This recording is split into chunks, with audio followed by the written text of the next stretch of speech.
ay black rain na naman ngayon. Kaya tingnan nyo guys. Bala ko pa naman sanang lumabas para maglakad-lakad sa park.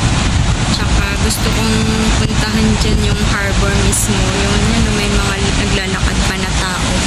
Pero grabe na guys ang ulan.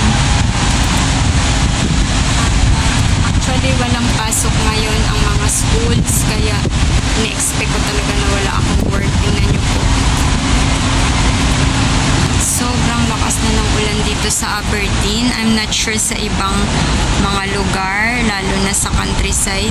For sure, talagang malakas na ang ulan, lalo na sa Saikong area. Kasi dito nga sa Aberdeen, grabe na ang lakas ng ulan at hangin guys. So, black rain lang naman, wala naman siyang bagyo. Actually, last week nag-black rain din po at saka sobrang baha po talaga dito sa ibang part ng Hong Kong, lalo doon sa may MTR station. Nagbaha, no? So, ayun, sana ngayon ko iba-vlog yung pagbaba ko doon sa may promenade, yung Aberdeen Promenade, kasi gusto ko rin i-upload dito sa video, sa aking YouTube channel. Pasensya na po na hindi ako masyadong nakaka-upload kasi sobrang busy po ng schedule ko this time, lalo na po ng mga nakaraang buwan. And umuwi po ako sa Pilipinas to attend convention, tapos pagbalik ko po dito ay sobrang daming packing po na nangyari dahil nga po magmo-move. Ayan, so yan guys, hindi ako makababa, pero one day gagawa ako ng vlog para ma-vlog ko po yung sa baba niyan, sa baba ng harbor na to or sa may promenade mismo, which is meron pong basketball court. Yan po, dito po sa loob kasi mga fisherman yata dyan, yung parang area siya ng mga mangingisda. Kaya tingnan nyo po, ang daming mga trucks tsaka mga styro kasi ginagamit po yan sa fishing. And dito po yung parang main road yata, Aberdeen main road. So ayan guys, ang lakas na po ng ulan kahit nga dito sa balcony namin, tingnan nyo. Yan. So pero tuloy-tuloy pa rin po yung biyahe ng mga sasakyan pandagat. Kung nakita nyo po, may mga boat po dyan. Ayan o, may parating na bangka, kulay blue yung bubong niya. At may paalis din na isa na kulay red.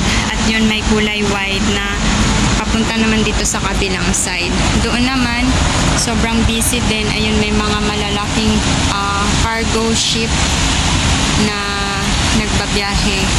So, ang nakakatakot lang this time kasi guys, yung baha talaga. Kasi nga sa araw-araw na pag-uulan, walang tigil po ang pag-ulan dito sa Hong Kong ngayon. Sa araw-araw po na pag-uulan, talaga pong nagbabaha sa ibang part. Dahil nga po, may yung mga MTR po kasi nasa ilalim po yan, parang tunnel po siya or hukay. Hindi po siya katulad nung sa atin sa Pilipinas na ang ating train, ang ating LRT or MRT ba yun, ay nasa taas po na daan, no? Dito po sa Hong Kong, underground po, nasa ilalim po ng lupa, tunnel, doon po dumadaan yung mga train. So talagang may possibility na bumaha. So dito sa kabilang side guys, ipapakita ko po sa inyo, ang kabilang side na ito ay sementeryo po yan, yung baba o sementeryo po yan. Tsaka sa taas po nun ay bundok. Makikita nyo po yung bundok ay may tubig po. Yan o, may tubig po na umaagos. So, mula po nung nag-ulan, di po nag-i-stop yung tubig dyan sa pag-agos guys. Kasi para siyang falls. Falls, hindi ko sure kung falls ba siya or talagang daanan lang siya ng tubig mula sa bundok. Pababa din po dyan. So, sobrang dilim na po dito. Yan. Sobrang dilim na po ng langit. Tsaka sobrang lakas na po ng ulan. So, ganyan po siya katindi.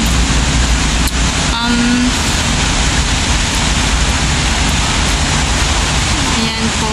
Nakakatakot po actually bumaba. Lalo na po pag natrap ka sa MTR at magkaroon po ng tubig. So, it's better na magstay na lang po sa loob ng bahay pagka ganitong sitwasyon po ng pag-ulan dito sa Hong Kong. For 15 years, bihira lang po naranasan ko na nagkaganon po na nagkabaha. Pero sobrang nakakatakot po kasi pag titingnan nyo yung tubig, kung nakita nyo po yung mga baha sa MTR station nung nakaraan, ay nakakatakot po talaga. Lalo pag natrap ka po doon, diba? So, ayan, it's better to stay home na lang, wag lumabas ng bahay.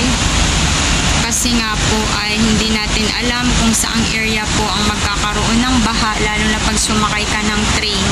So dito po sa area namin, may mga scaffolding po yung isang building dyan kasi inaayos po yan.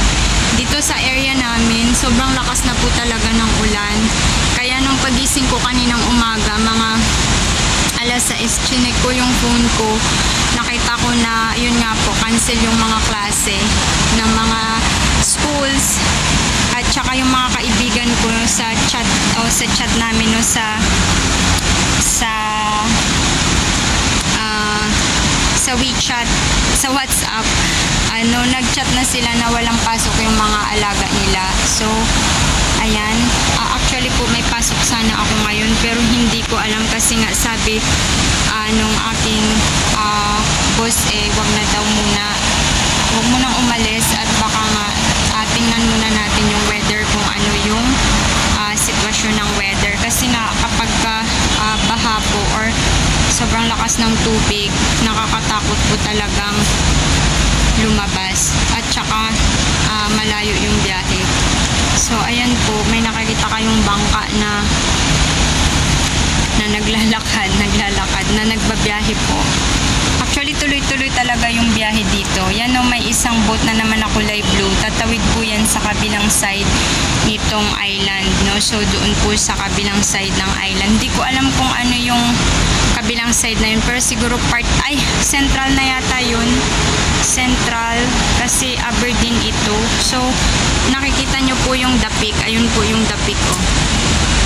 Dapik po yan, yung sa harapan, yung malaki.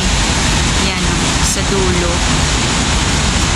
Yan, so malapit lang po ito sa dapik. Kitang-kita po yung dapik dito, tsaka ang Ocean Park po ay nasa kabilang side nito.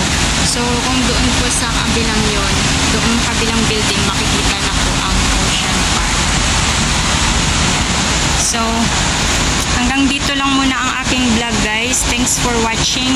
Sa sunod po, promise ko na lalabas ako, bababa ako at ipapakita ko po sa inyo yung baba nung building na to, nung Aberdeen.